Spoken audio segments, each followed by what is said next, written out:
Well, that was close. 3 points in the bag. But my word, it was anything but convincing. Celtic 3, Motherwell 2, and a last gasp winner that probably saved a few televisions from being booted across living rooms across Scotland. Look, I'll be straight with you, it wasn't pretty. In fact, most of that 90-odd minutes was frustrating as hell. But we dug it out, just about. And when you strip it all back, that's what it's about sometimes. Finding a way when you're miles off your best. And what makes it even sweeter is that across the city, they were level going into stoppage time as well, and they never found a winner. We did. That'll sting them. Say what you want about performances, but when the pressure's on, and both teams are chasing a late goal, it's us who came up with the goods. And let's be honest, that's the kind of thing that can shift momentum in a title race. Now, let's take a breath and look at the game for what it really was. It was messy. It was disjointed. There was a serious lack of cohesion. But there was also a goal, an actual goal, that we created. Not a penalty, not a defensive howler from the opposition, but a real worked goal. First time in what? Nearly 5 hours of football. That alone is a minor miracle right now with the way we've been playing. Team-wise, there were a few changes from the side that played midweek. Schmeichel was in goals. Ralston started at right back instead of Donovan, which raised a few eyebrows, and on the left, Sarah came in for Tierney. Carter-Vickers and Scales stayed as the central pairing. In midfield, McGregor anchored things as usual, but ahead of him we had Hatate and McEwan coming in, Bernardo and Negrin dropped out. Front three was unchanged, Maeda outright, Denny on the left, and Iheanacho through the middle.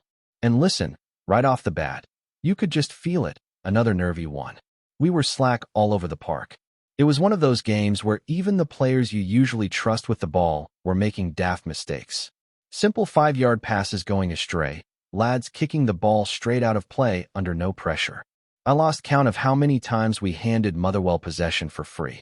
Ralston, Sarah, even McGregor and Maeda, they all had moments that just left you scratching your head. And when that kind of thing's happening across so many players, it's not just coincidence. It points to something deeper. Whether it's confidence, pressure, lack of sharpness, probably a mix of everything. But something's off with this team right now. We're nowhere near the level we should be hitting. Nowhere near. Even the opening goal didn't settle us. It came from the penalty spot. Handball in the box. Iheanacho tucked it away nicely. But it wasn't exactly deserved. We weren't piling on pressure or battering down the door. It just kind of fell for us. You'd hope that getting in front might take the edge off, calm the nerves a bit, maybe let us control the tempo. But nah, we kept falling into these weird spells where we'd look like a team for 5 minutes, then switch off completely for the next 10. And that's exactly what happened near the end of the first half. Motherwell's equalizer? An absolute gift. Pure schoolboy stuff. Ralston takes a horrible heavy touch. But McEwan's pass before that was just as daft. You're deep in your own half, under pressure, and you play a telegraphed, lazy ball across your own backline? Come on. And once they pounced on it, we still had numbers back. Still should have dealt with it. But the defending inside the box, it was passive, statuesque. They swing in a decent cross. But our defenders are just standing there, watching. Nobody tracks the runner. Nobody gets tight. Bang. 1-1. Totally avoidable. That sharpness we're lacking, it's not just with the ball. It's off the ball as well. Defensive reactions, pressing, tracking runners. It's all a step slow just now. And that, more than anything, is what's worrying. Because if it's just a quality issue, you maybe fix it with new signings. But when it's application, when it's desire or focus, that's a bigger problem. Maybe it's the coaching. Maybe it's fatigue. Maybe some of the players just aren't hungry anymore. But right now, it's not good enough. Second half starts, and things go from bad to worse. We concede a penalty. I wasn't convinced at first. Looked soft in real time, but the replay makes it clear. Sarah stands on the lad's foot, and in today's game, you're not getting away with that. It's clumsy. Penalty given. Penalty scored. And now we're 2-1 down. At home. Against a team that, while fair play to them, really shouldn't be outplaying us on our own patch. At that point, you're looking around and thinking, where's the spark going to come from? Because we weren't creating anything. We've not been creating anything for weeks now. The attacking patterns look broken. No zip in the final third. Crosses hitting the first man. Players taking too long on the ball. It's slow, it's predictable, and it's giving teams like Motherwell the confidence to play. And fair play to them again. They were brave. Played out from the back, passed the ball well, and actually looked like they believed they could win. And if we're being totally honest here, we got lucky. Big time. That equalizer. It was handed to us on a silver platter. Motherwell trying to play out again. Their keeper completely loses the plot, and Negrin, who had just come on, says thank you very much. 2-2. Out of nowhere. And that moment, as much as it was a howler, changed everything. The crowd woke up. The players suddenly looked alive. And maybe, just maybe, we remembered we were Celtic. Because from there, it finally felt like we had a bit of momentum. Then comes the winner. Engels plays a lovely ball into space, and BOLSTER, who up to that point had been mostly quiet, takes full advantage. It's the first time you see him look confident in a Celtic shirt. One touch, head up, fires in a cracking low cross. And there's Maeda, timing his run perfectly, glancing it into the far corner. Pandemonium. 90th whatever minute winner. The kind of moment that papers over a lot of cracks. And the celebration said it all. Relief, more than joy. The kind of roar you hear when a team escapes rather than triumphs. But you take it. You absolutely take it. Because losing that match, or even drawing it, heading into the international break, it would have been catastrophic for morale. Instead, we sneak a win, we stay in touch at the top, and we get a couple weeks now to breathe. But let's not kid ourselves. That was not a statement performance. It wasn't a bounce back. It wasn't us showing grit and grinding out a win through sheer will. It was us getting a gift and managing to not waste it. That's all. It was chaotic. It was frustrating. It was far from good enough. But it was a win. And in football, especially when you're struggling, that's sometimes all you need to start turning the tide. Now here's the thing. As much as that late goal might have lifted the place, and as much as we want to believe it's some kind of spark, truth is, there's still something no right with this team. Like, seriously wrong. We've now had 3 league wins snatched in the dying minutes. That's no normal. It's the kind of stat that makes you go, is this a team with character and fight, or are we just riding our luck? I mean, great, we're unbeaten in the league. But scrape beneath the surface and it's shaky as hell. Take the right side of the pitch, for example.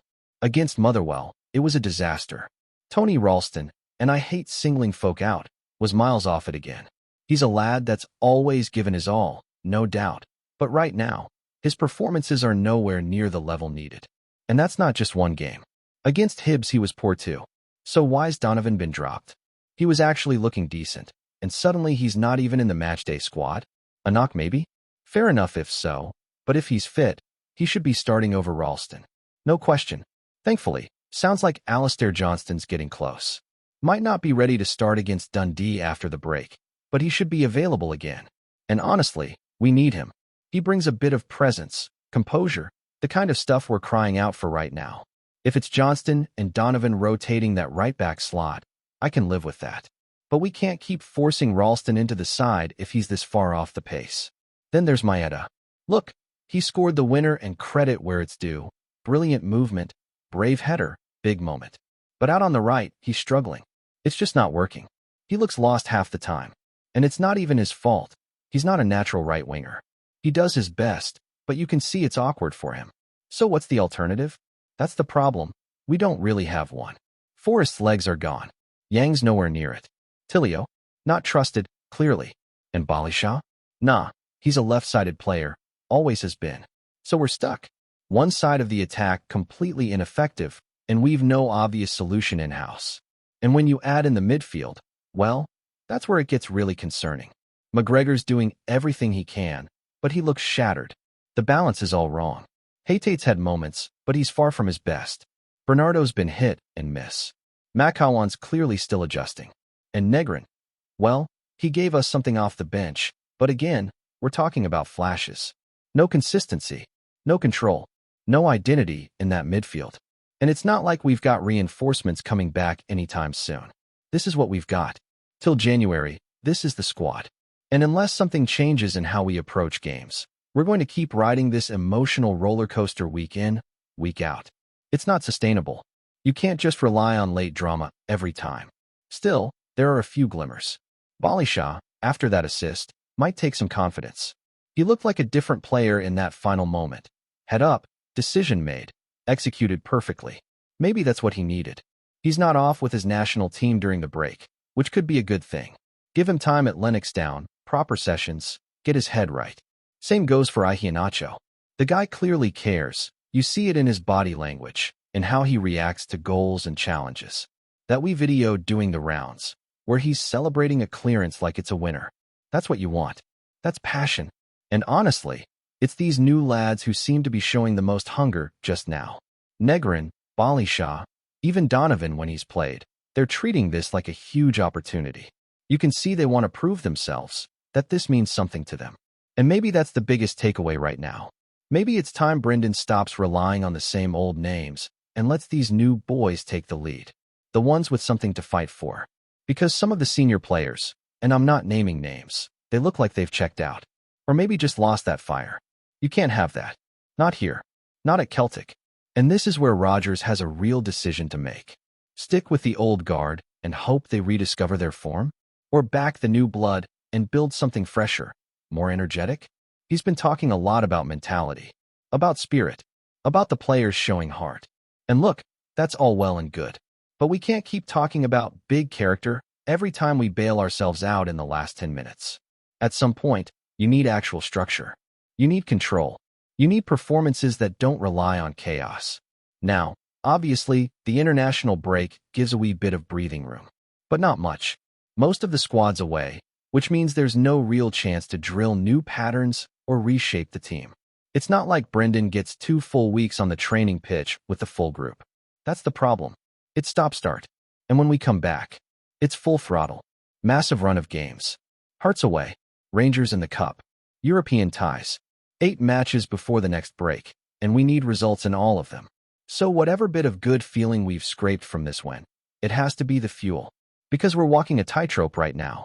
Domestically, we're still there, 2 points off the top. But if we don't level up quickly, that gap could widen. And in Europe, it's already looking bleak.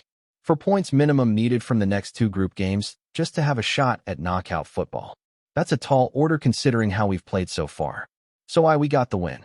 And maybe, just maybe, that late goal will lift the players. But let's no pretend we're out the woods. Not by a long shot. This team needs more. More drive. More sharpness. More belief. And if it doesn't come from the guys who've been here for years, then it's got to come from the ones who are hungry to make their mark. We'll see what Brendan does. But one thing's for sure, there's no hiding place after this break. The run of fixtures we've got could make or break our season. And we can't afford many more of these scraped-together wins. We need a real performance. We need to look like Celtic again. Before we proceed, subscribe to our channel and enable notifications to receive all exclusive news about Celtic FC. Don't miss any details about your favorite team. It's extremely important for Celtic FC fans. There's a real buzz rippling through the green half of Glasgow tonight, as whispers have turned into what looks like a full-blown storm. Josh Doig, the highly rated Scottish left-back, is set to don the famous hoops.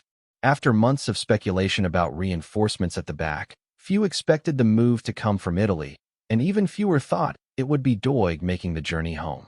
But that's exactly what's happening, or so the word on the street says.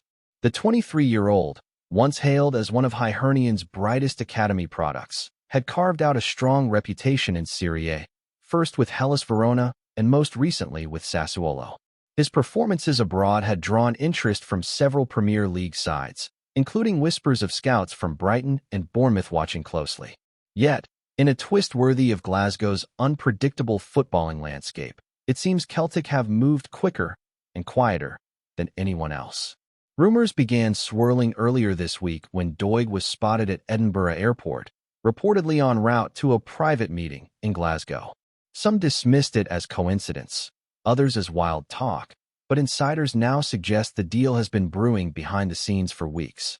Celtic's need for a dynamic, modern fullback was no secret. With Greg Taylor's form fluctuating and Alexandro Bernabei struggling to cement a place, Doig offers both quality and competition. And, crucially, a Scottish heart that fits perfectly with Brendan Rodgers' vision of blending homegrown talent with European flair. The reaction among supporters has been electric. Social media is awash with excitement and disbelief in equal measure. A proper bit of business, one fan wrote. A player who'll give us steel and pace down the flank again. Others are cautious, wondering how Doig will adapt back to the physical tempo of the Scottish Premiership after his Italian stint. Nothing official has been released yet, at least not from Celtic Park, but the signs are all pointing in one direction. If confirmed, this would be one of the most intriguing returns to Scottish football in recent memory. A hometown talent, refined abroad, coming back to help the champions push further in Europe. Hello, fan. Don't forget to like and subscribe to the channel, as it means a lot to Celtic FC. Also, share your opinion about the news in the comments below. See you in the next video.